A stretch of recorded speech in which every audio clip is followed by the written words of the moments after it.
che chantant è un genere collegato al duetto e quindi al teatro di varietà.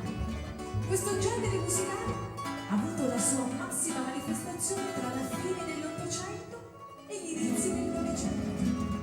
Nell'ampio panorama delle chantose entra di diritto la cugetta di Lili Cangi, mezza francese, mezza spagnola, ma napoletana verace, la chantosa prediletta, anzi, la chantosa simpatica, la più simpatica di tutte.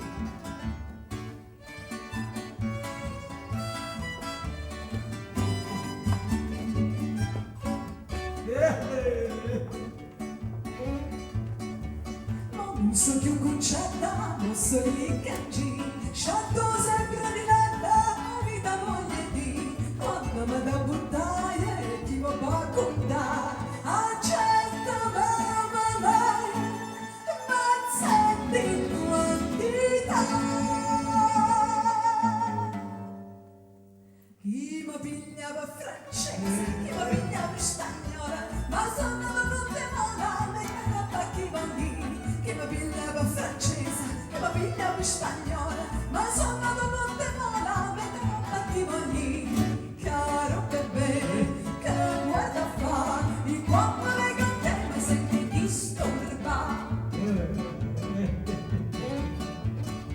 Tre sole piccine, non viene da presa a me, e fammi stradella per chi sti caffè, ma in succa vera stella, ogni caffè chanta, solo con l'ansia, ma faccia consolare.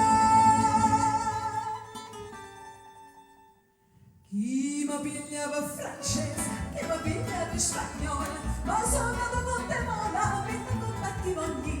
Chi mi pigliava francese, chi mi pigliava spagnola, ma sono tutte male, vita con mattimoni. Caro bebè, che guarda fa, di quando vengo a te mi senti disturba.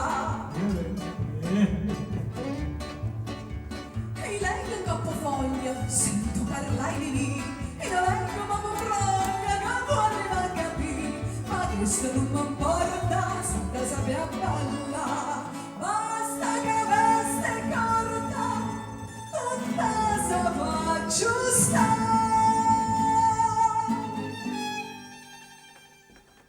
Chi mi pigliava francese, chi mi pigliava spagnola, ma sono tutte male, mentre non pacchi io. Chi mi pigliava francese, chi mi pigliava spagnola,